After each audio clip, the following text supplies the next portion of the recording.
Have you noticed that politicians struggle to enact the things they run on?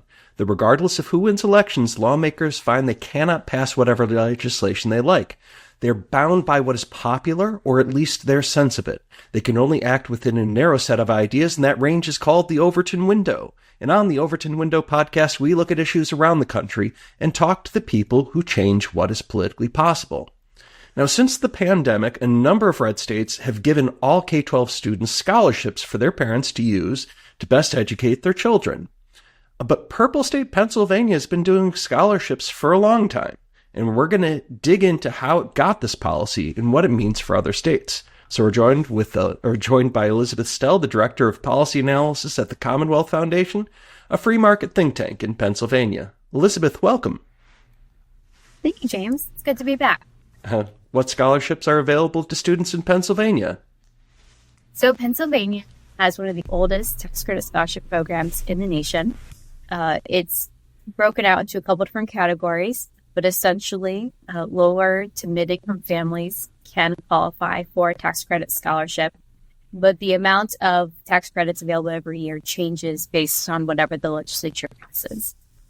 So in Pennsylvania, we've seen a steady growth in the caps on our tax credit scholarship program, to the fact that we've been able to quadruple the number of tax credits available, so the amount of tax credits available over the past 10 years.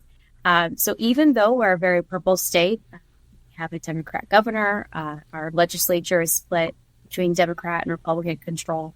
Every year for the past 4 years, we've seen an increase in our tax credit scholarship program because it's just become status quo, accepted, expected that this program grows every single year.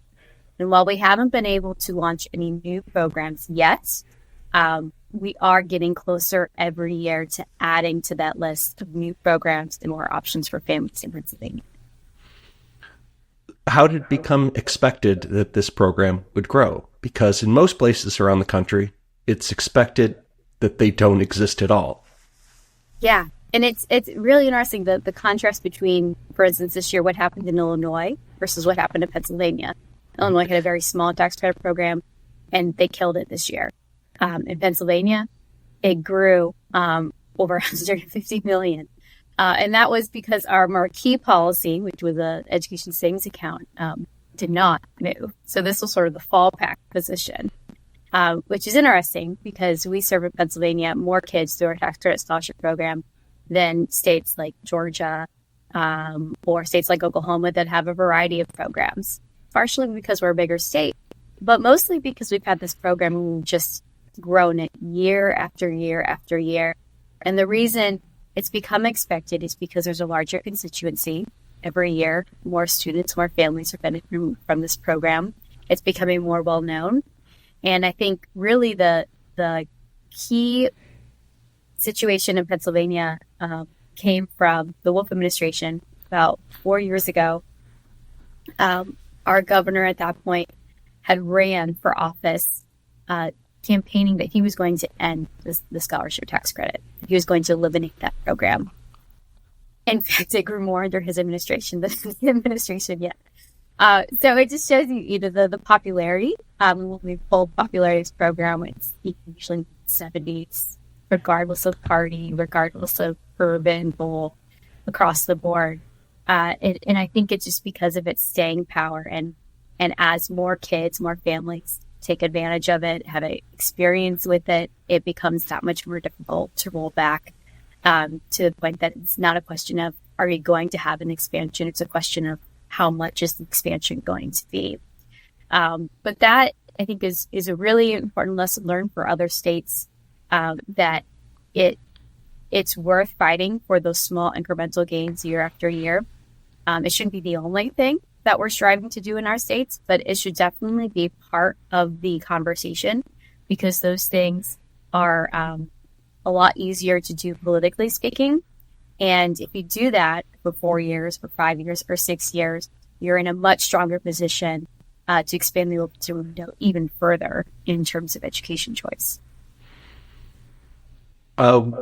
What are so I assume that there's a bunch of the same headwinds that you get on this issue in Pennsylvania that Illinois received, or that lawmakers in Illinois received about this program. So why isn't the teachers union more effective at eliminating these tax credits in Pennsylvania? Yeah, that's an excellent question. I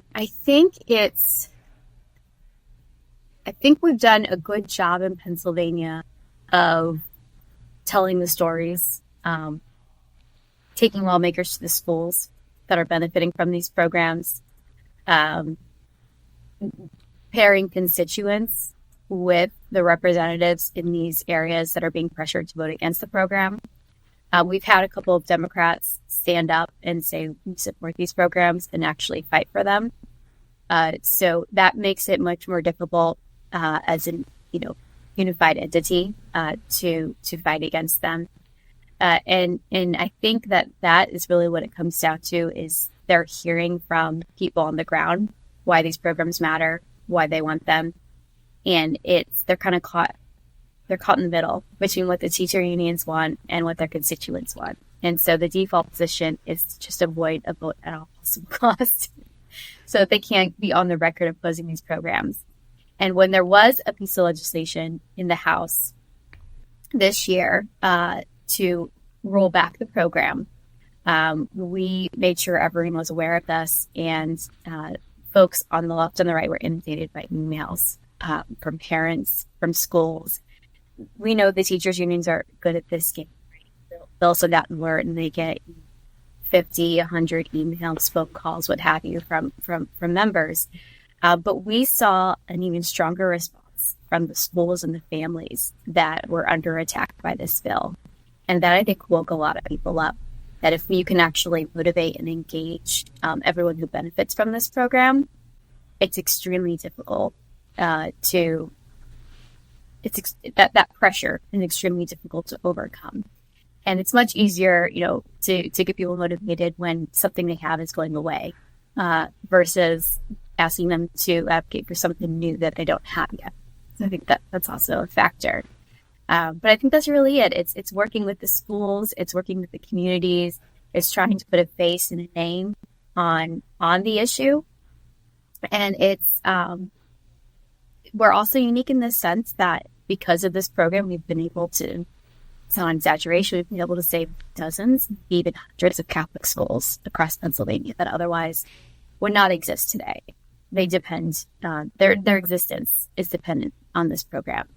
And that's, I think, a big reason why we've been successful in Pennsylvania. And that's the value that you and your colleagues have been providing to this debate. Obviously, there's some of the intellectual case for school choice that you made, but it sounds like where the most effective thing you've done to try and protect and expand these programs is finding the people who are affected and then organizing them and helping them tell their stories. So who are these people? Can you tell me about some of them? Yeah.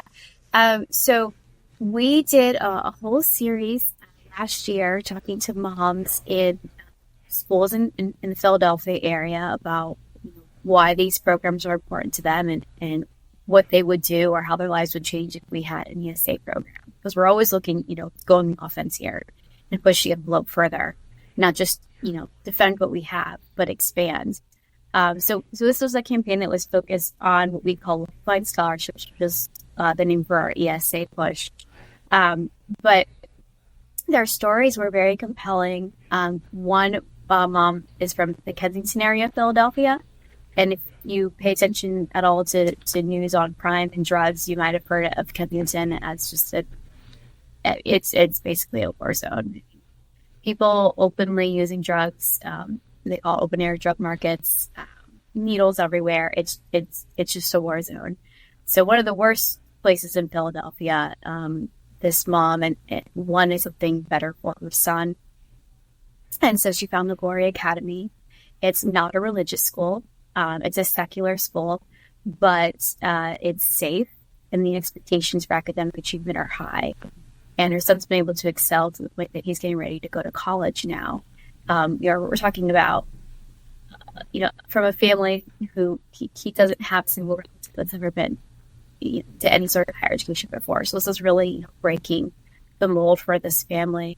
We talked to a mom in Harrisburg. We just did a series of these videos named Prentice. And she struggles. She works extra jobs to make sure that her children can continue to attend a private school in Harrisburg. And her school situation is actually a hybrid academy. Part virtual, part in person.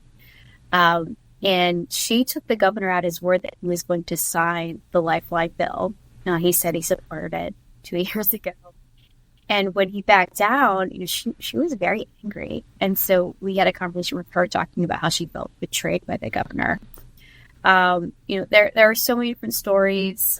We tell lots of different stories in lots of different ways. But honestly, James, the number one reason that parents tell us these programs isn't so much that they're worried about what their child's going to be when they grow up. It's basic things like safety and an escape from bullying.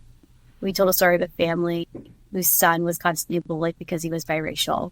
And so he got a scholarship to go to a Catholic school to get away from that situation.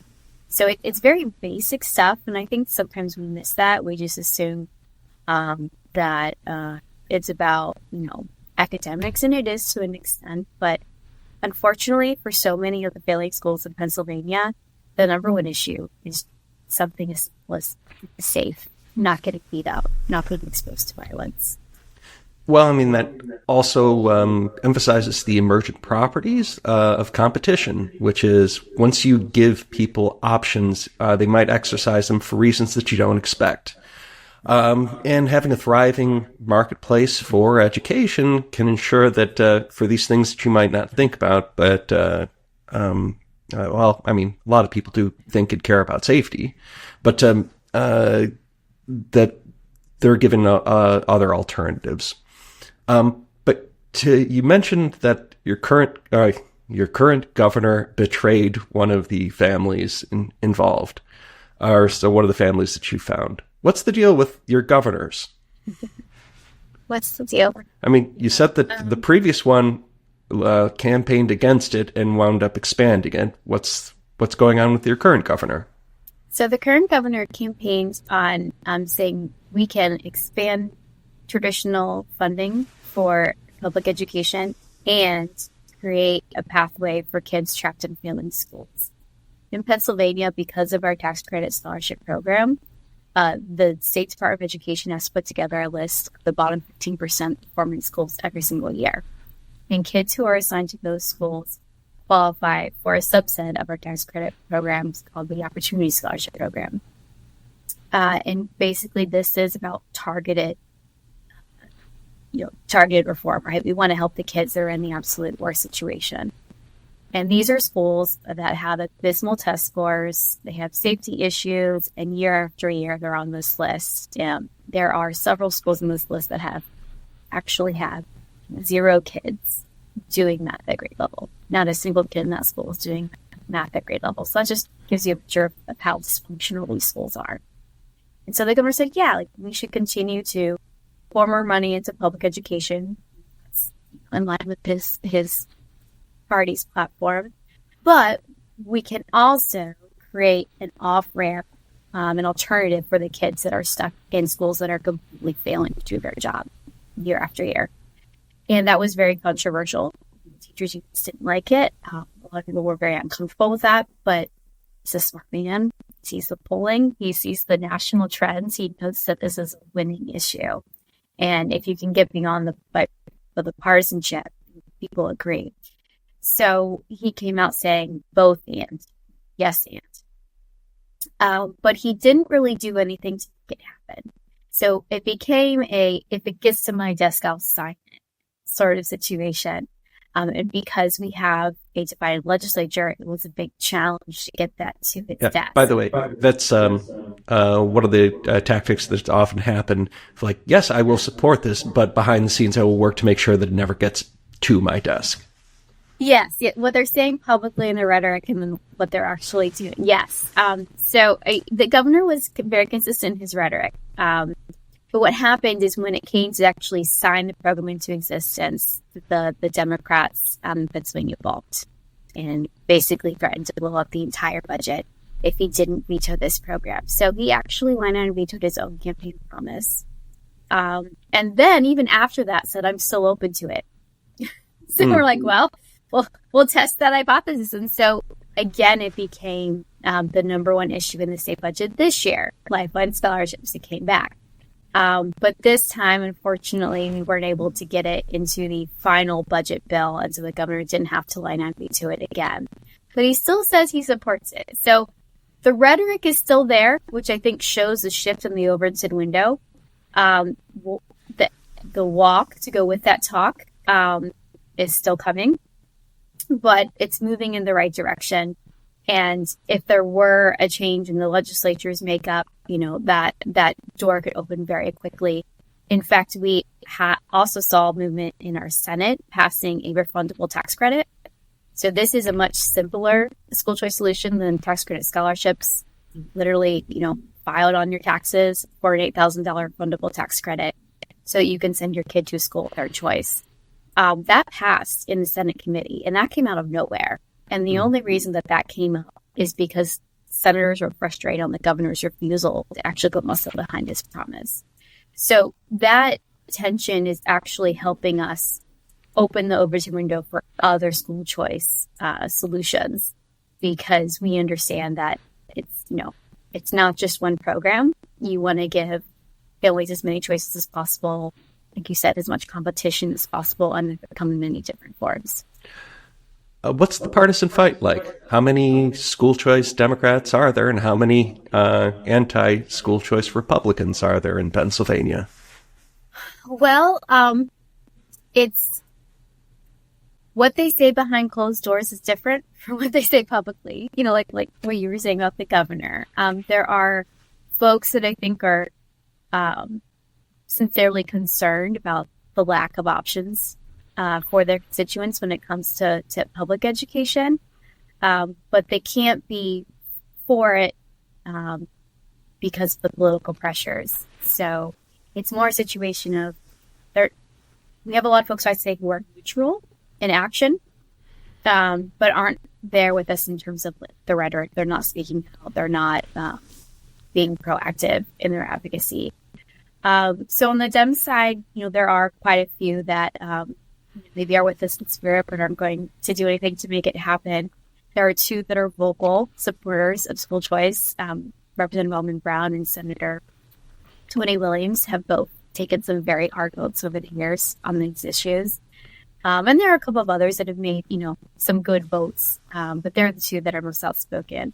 And then on the Republican side, I think Pennsylvania has been really successful in bringing along, the vast majority of Republicans. They're seeing that this isn't an inner city issue, which is usually how it gets, painted in lots of states, urban versus rural. We don't have that situation in Pennsylvania because we're taking them to these rural, typically Christian schools, not always. They're beginning to see the micro schools. They're beginning to see a lot of the innovations spurred by the pandemic and how that's benefiting their local communities. And we now have students in every single county in Pennsylvania that receive a tax credit scholarship. So there are people in their own backyard, no matter which part of Pennsylvania they live in, that are benefiting from these programs. So it's we don't really have debates on the Republican side anymore. It's pretty much just expected that if you're not going to be advocating for these issues, you're not going to be opposed to them. And we have great leadership in our Senate that's really bought into this and sees it as one of the most important issues in Pennsylvania because, as you know, James, kind of some place like Michigan and lots of other Midwestern states, we have a big population problem. We're aging very fast. We're losing our young people. And so they see school choices as one way to tackle the brain drain. So I want to dig in a little more on some of the political calculation that goes in for our elected officials. Is that I think for the Republicans, there's a constituency of some of our voters who encourage school choice, and there's the rest of the school choice coalition. And so it's all benefits. It's no cost for them. But if you're on the Democratic side, there may be some of your constituents who support this, but I'm pretty sure they're all facing costs for standing out on school choice. Even though you have two school choice Democrats, I'm sure they're under a lot of pressure to change their position. Yeah, absolutely. The labor unions of Pennsylvania give almost exclusively, more than 95% of their PACs are donated to Democrats, not Republicans. So you're potentially giving up a lot of campaign support when you make these votes. Or, the worst case scenario for lawmakers, you're basically inviting people to primary you, to find a primary challenger who's going to toe that line. So it is, and it's a high cost. It's a big risk. We've seen a few folks do it. It's not easy. They've run in some pretty tough re-elections because of it. But I think they're on the winning side of history.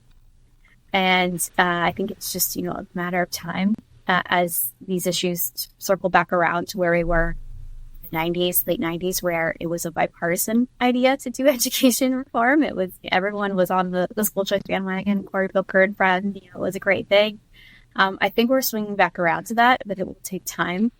And it's also why in Pennsylvania, the Commonwealth Foundation looks a lot on union reform. It's not as visible right now as it has been in other years, but making sure that we're evening the playing field, have good laws around what labor unions can and can't do in terms of their political activities goes a long way in helping with these other sorts of issues. So it all works together. I don't expect that we'll have a lot of Democrats make that tough choice anytime soon in Pennsylvania. I think what's going to happen is over time, they're just going to become more of a silent partner, if you will. Mm-hmm. It's going to be more sort of the Josh Shapiro approach of, well, if it comes up for a vote, I'm not going to vote against it. But they're certainly not going to do anything to help it come to fruition. And we're also challenging our schools in Pennsylvania to be more outspoken about this. So when their representatives come to ask them, why did you vote against this program expansion?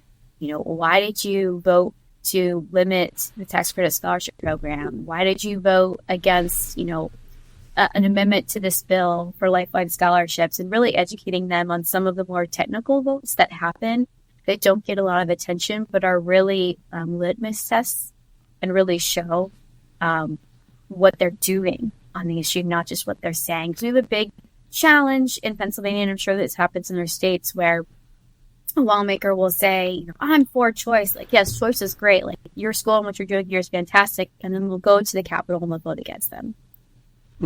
So we're trying to be that conduit to make sure that they're not able to play both sides going forward. And I think we're seeing some success. They're feeling pressure now from multiple sides, not just from a lot of the union folks that are supporting the campaign. So what's it going to take to move this from some Democrats to support this to the majority of Democrats support this, and therefore victory? Yeah, I don't.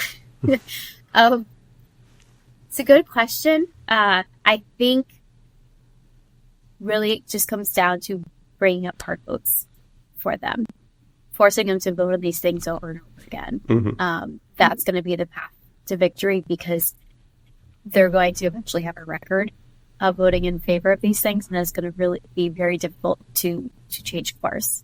Mm-hmm. And so that's really our strategy, is to keep bringing up bills, lots of different types of bills, keep making them vote on things, do as much as we can to get very clear votes on the record of where they stand. That's the most powerful thing that we have, and then bring that back home to the communities to show them how their representatives and senators are actually, supporting their interests or voting against their interests, and then moving forward from there. But we have so much work to do, James, in terms of motivating these communities to get involved. So many times the mindset in a lot of these states is, well, I have a school to run. I don't have time to do anything else. I don't want to get involved in the politics. Like, I can't. And what we're trying to show people is that this is an opportunity, and that what we're offering is not just, the ability for you to continue to survive, but the ability for you to thrive.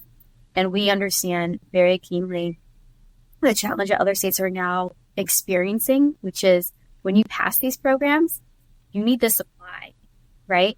If you have all these children out there looking for an alternative and there are no schools for them to attend, you have a big problem, and you're not going to have a successful rollout of that policy. And that could lead to backtracks, right? And that could lead to closing the Overton window. And so we want to make sure that we're doing everything we can to engage schools to allow them to grow and serve that new demand that we're hoping to create maybe very soon. What lessons do you think your experience has had for the broader school choice movement? I think persistence is really important. keep going. Every year, keep running the bills.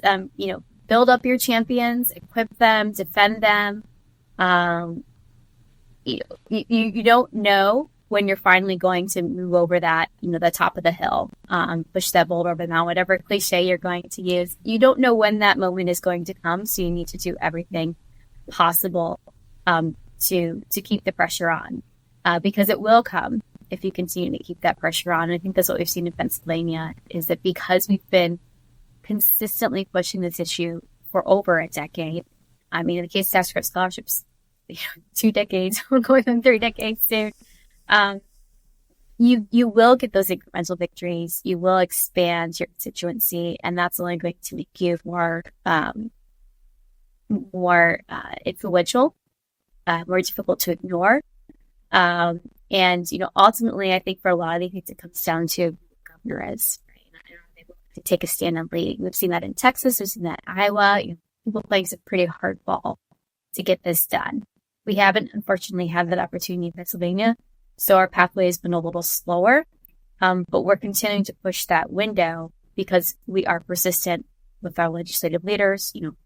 Whatever you have, whether it's 1 chamber, 2 chambers, a governor, whatever, your constituency looks like in terms of education freedom, use that to your advantage to keep pushing the issues forward, to keep telling the stories, to keep showing the success in other places, and you'll get there.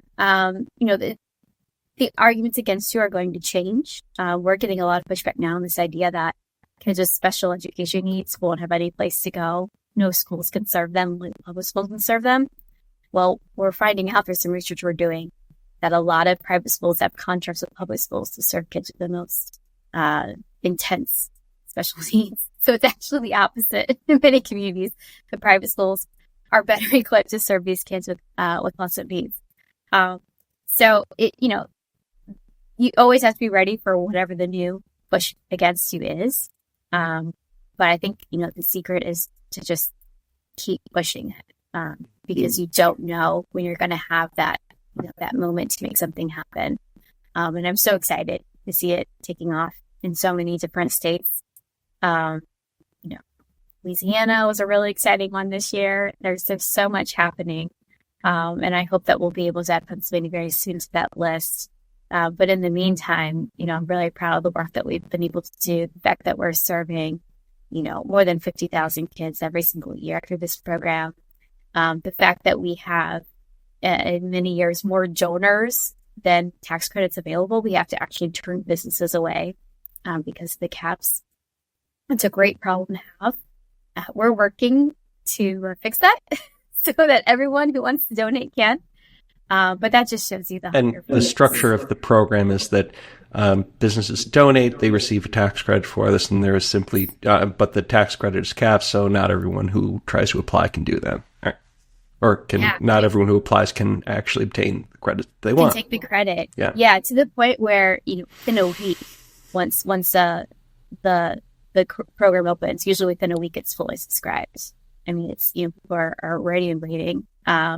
Because there's so much demand. I mean, and it makes a lot of sense, James. I mean, who wouldn't want to send their tax dollars to maybe their local community schools instead of the capital and then they get spent on who knows what? I mean, that's a very attractive proposition for folks we have some issues in Pennsylvania with the actual execution of the program. People are waiting a very long time to get their refunds. We have some work to do there. But I think the fact that it continues to grow in terms of the caps really shows you that it has a momentum of its own now. And now the question is, how do we leverage that into bigger and better things for Pennsylvania families? How do we move to programs that are even easier to administer and execute? And how ultimately do we better serve our kids, which is what this is all about. Elizabeth, good luck in your attempts to shift the Overton window. Thanks, James.